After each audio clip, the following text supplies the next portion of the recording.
A paz, povo, boa noite. Quem fala é a pastora Ângela, da Igreja Atalaias.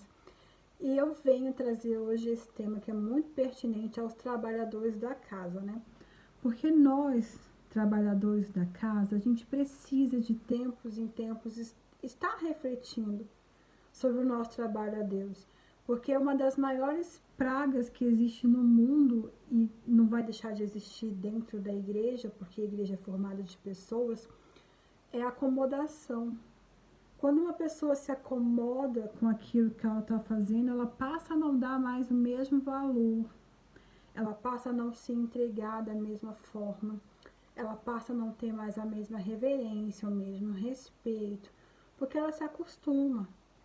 E, infelizmente, até com Deus, as pessoas se acostumam, acabam banalizando. A gente tem aquela passagem muito triste, gente. Toda vez que eu leio, o meu coração aperta, de Malaquias, aonde Deus ele fala do tipo das ofertas que o povo leva para ele, né? Ele ainda chega a falar assim: se fosse para um governador, vocês levariam essas ovelhas mancas, essas ovelhas doentes? Deus chega a questionar o povo, né? Porque as pessoas se acostumaram, começaram a tratar o altar, a adoração, ao culto como uma coisa habitual, uma coisa normal. E tiraram a reverência daquilo que estava fazendo. E nós, trabalhadores da casa, nós precisamos ter todo cuidado para nunca perder a reverência. Porque se a gente perde a reverência, a gente se acostuma. E se acostumando, nós entregamos ovelhas mancas, ovelhas doentes, ovelhas manchadas.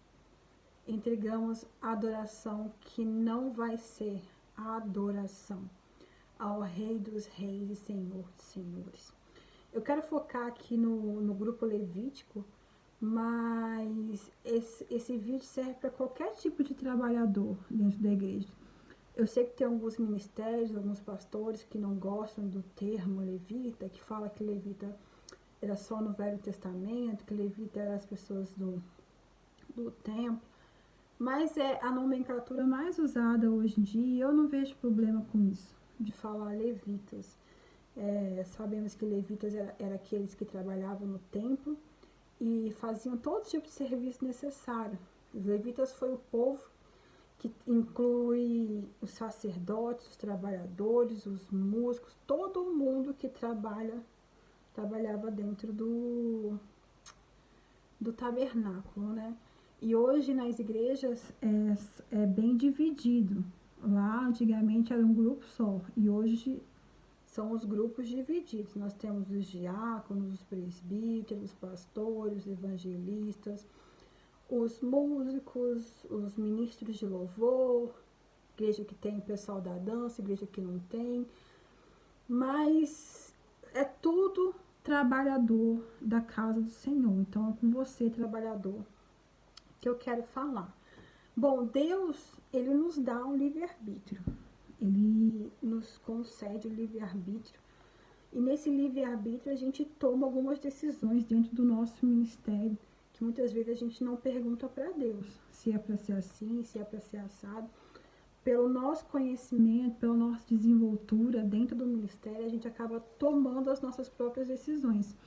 E às vezes a gente acaba se dando mal, porque o fato da gente se acostumar com o ministério faz com que a gente se ache autossuficiente. Quando a gente domina uma área, a gente acaba correndo o risco de fazer as coisas no automático, porque eu sei fazer, eu faço. Eu não pergunto para Deus como é para ser feito, quando é para ser feito, qual o horário, qual tipo de louvor. Vai começar o culto. Qual tipo de louvor, qual louvor que você quer hoje, Espírito Santo, no culto de hoje? Eu pergunto para o Espírito Santo quais os louvores que ele quer para aquele dia, ou eu vou cantar aquilo que eu gosto, ou eu vou tocar aquilo que tem mais nota, para me mostrar que eu sei tocar mais, para me mostrar que eu sei tocar, para mostrar que eu manjo ali o meu instrumento. Eu vou escolher uma música que tem notas difíceis para me mostrar que eu sei cantar. Ou eu vou escolher, ou eu vou ser induzida pelo Espírito a tocar a música que ele quer. Mesma coisa o grupo de dança. Muitas igrejas têm a dança junto com o louvor, e lá no momento do louvor, a maioria das músicas não são coreografadas, elas são espontâneas ou espontâneo dirigido, que é levado ali na hora. Mas quem vai estar na frente? É sempre a mesma pessoa? Não há uma mudança, assim, porque só uma que sabe? A vida toda é só uma que sabe? Ou essa que sabe vai começar a mostrar para as outras como se faz e vai compartilhando o dirigir, né? As coreografias dirigidas. Porque o ministério não pode ficar preso a só uma pessoa. Aquela que está guiando, ela não pode se acomodar a só ela fazer. Como aquelas que estão acompanhando, não pode se acomodar àquela. Porque se um dia aquela fica doente, aquela falta, não tem ministração, porque a força de você está na pessoa e não no Espírito Santo que capacita. Eu digo assim, que na igreja a gente já viveu muitas experiências. Experiência de não ter ninguém tocando, de ter uma pessoa só ministrando no louvor. Se nós colocarmos o nosso coração em Deus e as nossas angústias nele, ele vai fazer acontecer. Deus faz o céu descer com uma pessoa e com 10 pessoas. Tudo vai depender de como está o meu coração, da onde está o meu coração. Se o meu coração está na dependência das pessoas à minha volta, o Espírito Santo não vai fluir. Porque ele vai falar assim, se você depende dessas pessoas para acontecer, então espera elas aparecerem para acontecer. Agora, se você depende de mim, eu faço o extraordinário, com uma só pessoa, sem instrumento nenhum, seja lá como for, com playback. Deus faz o céu descer. Então a gente precisa entender que a nossa força tem que estar no Espírito Santo, que nos capacita a estar ali, e não em pessoas. É maravilhoso ter um grupo formado, gente, é maravilhoso. É maravilhoso quando ninguém falta, é perfeito quando ninguém falta. Mas os improvisos, eles existem. Sair do roteiro acontece. E nós precisamos estar preparados quando isso acontecer. A gente precisa saber para onde a gente vai correr. A gente vai correr para o desespero ou a gente vai correr para o Espírito, que é Ele quem conduz o culto. Se o culto for conduzido por pessoas, é um culto humano. Agora, se o culto for dirigido pelo Espírito Santo, gente, a gente vê coisas maravilhosas. E eu não estou falando de manifestações. Eu estou falando do agir de Deus. Ele sabe quais os louvores que tem que ser tocado, porque ele sabe o que as pessoas que vão estar ali precisam ser tocadas. Qual é a adoração que Deus quer naquele dia? Já parou para pensar nisso? Qual é a adoração que Deus quer sua naquele dia? Às vezes é uma música que tem uma frase só, que tem só uma nota. É essa que Deus quer. Aí o nosso coração fala, não, essa música não. O grupo de dança fica desesperado, porque são 4, 5 minutos, uma frase só. Já não tem mais gesto para fazer. Mas a gente tem que pensar, o que é que Deus quer? Porque o culto não é para mim. O culto não é para você. O culto é para Deus. E o culto não é para o irmãozinho que vai sentar lá no banco.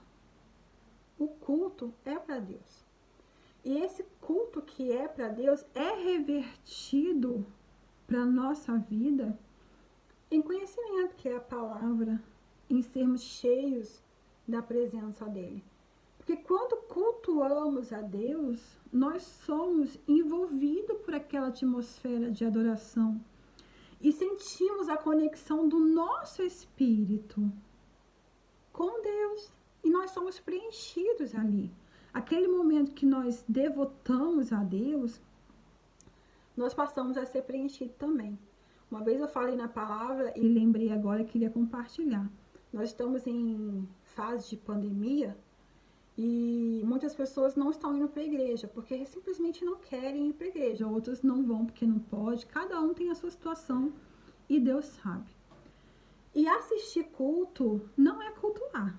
Não é cultuar. Quem assiste culto não está cultuando, está só assistindo culto. Qual é a diferença, pastora? A diferença é que cultuar, eu paro tudo o que eu estou fazendo.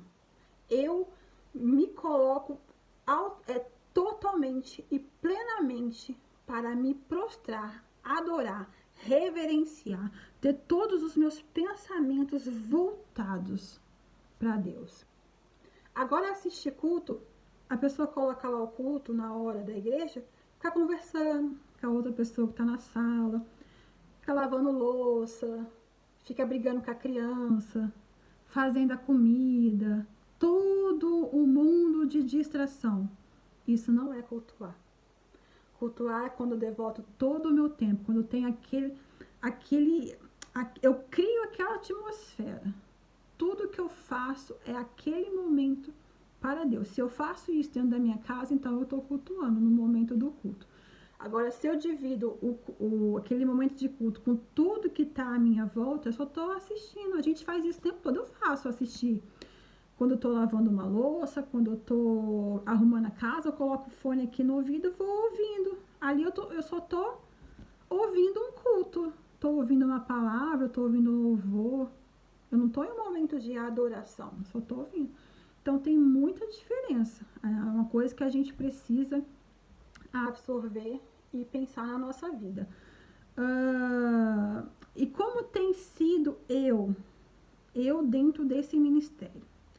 Então, assim, eu me vejo dentro de um ministério, seja ele em qual área for, na música, no instrumento, na dança, na intercessão, na parte dos obreiros, seja lá qual for a sua função de trabalhador. Como você está? Há quantos anos você está nessa função? Há quanto tempo Deus te chamou para ser um trabalhador? Os levitas, quando foram escolhidos, Deus os escolheu, Deus os separou, Deus tomou para ele aqueles que iriam fazer o trabalho dentro da sua casa. Quando arde no seu coração o desejo de trabalhar dentro da casa, vem primeiro de Deus. Deus está te chamando. Deus tem aquela função, aquele ministério, aquele propósito para você. E aí você vai com o seu primeiro amor, com toda a sua vontade. Se a igreja pede para ficar um ano só ensaiando, você fica um ano só ensaiando. Se a igreja pede 6 meses para você ficar só estudando, para você entender o que você vai fazer, você fica com a maior vontade, com o maior gás, nunca falta, porque você quer viver aquela experiência. Mas como tem sido isso com o passar do tempo? Porque naturalmente, com o passar do tempo, nós, seres humanos, temos a tendência de nos acostumar. Como era você quando você entrou no seu ministério? Como é você hoje?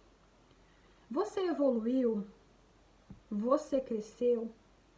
Você buscou conhecimento? Você está no louvor há quanto tempo? Quantos meses de aula de canto você fez? Quantos anos de balé ou jazz ou qualquer outra modalidade você fez?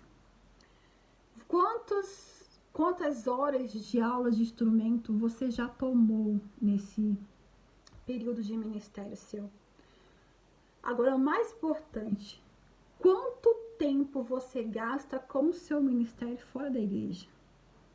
Porque ali naquelas 2 horas de culto, 1 hora de louvor, 2 horas intercedendo, os intercessores, você só vai exalar aquilo que já existe dentro de você.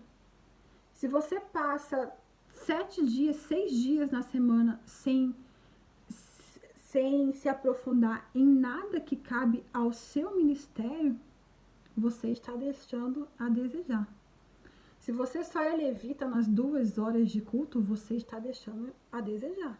Se você é intercessor em 2 horas de culto só, você não é um intercessor. Você só está lá com a mão levantada e Deus está rindo de você.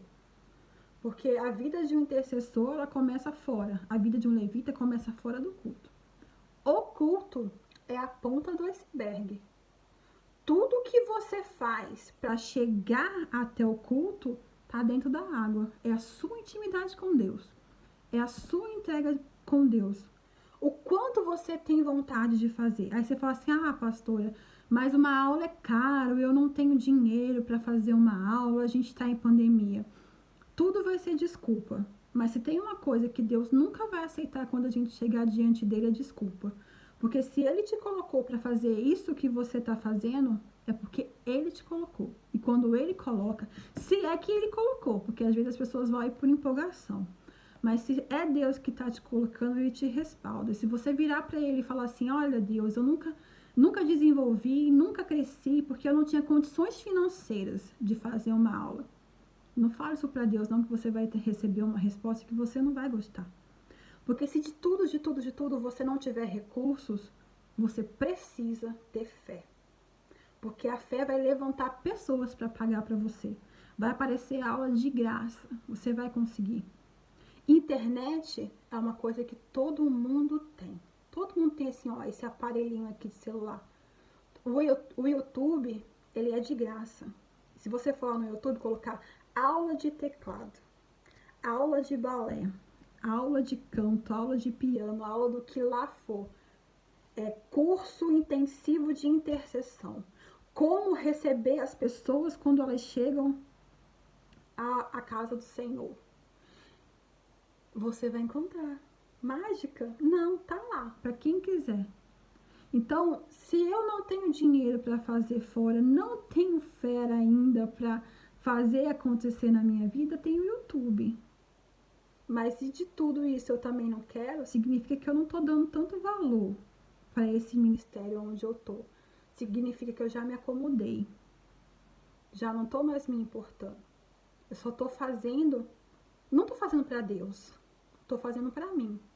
Essa é uma triste e dura verdade. Quando eu não me entrego, quando eu não dou o meu melhor para aquilo a qual eu sinto que é Deus que me colocou, eu não estou fazendo para Deus. Eu estou fazendo para mim. Estou fazendo para agradar alguém. Estou fazendo para não ficar parado. Não sei o que eu vou fazer para não ficar parado no banco. Eu estou aqui. Você que faz parte do Ministério de Dança, você já colocou em dia todas as suas roupas desde quando você entrou? Pastor, é muito caro. Muito caro. Por ano, quantas roupas você colocou em ordem por ano? 1, 2, nenhuma? Mas quantas vezes você foi no shopping? Quantos McDonald's você comeu? Quantas roupas da moda você comprou? Quantas viagens você fez? Quantos sorvetes? Quantas pizzas? E aí, coloca para você prioridade. O que tem sido prioridade na sua vida? O seu ministério? Ou as coisas que você gosta, que te agrada? Músico, quantas cordas de violão você já comprou? Quantas baquetas? Quantos instrumentos? Mas isso não é responsabilidade minha, é responsabilidade da igreja. A igreja que tem que fornecer. Sabe o que você está falando com isso? Eu não tenho amor. Eu apenas ocupo um espaço ali. Porque quem tem amor se doa, faz acontecer, busca e faz para aquilo que ama, para Deus, não é para pessoas. Porque antes de você estar ali na frente de uma igreja, sendo liderado pelo seu líder, pelo seu pastor, você está ali por Deus. E você tem honrado o seu Deus com a sua capacitação, com quem você é. Para encerrar, eu quero ler um texto aqui para vocês, em Jó. Jó 38.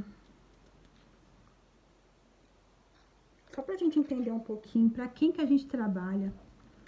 Jó 38 fala assim: Então eis que Deus respondeu a Jó do meio de um tufão e indaga: Quem é este que busca turvar os meus desígnios com palavras sem conhecimento?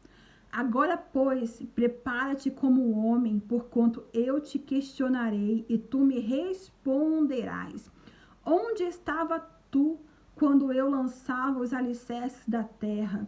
Conta-me se é que tens verdadeiro entendimento. Quem determinou os limites das dimensões da terra? Talvez tenhas essa resposta, ou quem estendeu sobre a face da terra o cordel, a linha de medir, e quanto aos seus fundamentos, sobre o que foram assentados, e quem colocou a angular a pedra fundamental, enquanto os luzeiros matutinos, como a alva, juntos cantavam, e todos os anjos, filhos de Deus, bradavam de júbilo, ou ainda quem represou o mar, estabeleceu-lhe portas, quanto este irrompeu do vento materno. Quando vesti de nuvens e em densa escuridão o envolvi, quando tracei os seus limites e o restringi mediante portas e barreiras, quando eu lhe ordenei, até aqui virás, contudo, não avançarás aqui, se quebrará o orgulho das tuas ondas. E tu, Jó, já deste ordens amanhã, ou determinaste a alvorada o seu lugar, a fim de que ela apanhasse a terra pelas portas e sacudisse pelos perversos? A terra toma forma como o barro sob o trabalho do sinete, e tudo nela se observa como as cores de uma roupa, mas aos ímpios é negada a sua luz, e quebra-se o seu braço erguido em altivez. Jó, já foste até o nascente do mar, ou já passeaste pelos obscuras profundezas do oceano? As portas do Seol, do mundo dos mortos, já lhe foram mostradas? Observastes os portais das densas trevas da morte? E por aí vai. Esse é o Deus que eu e você serve.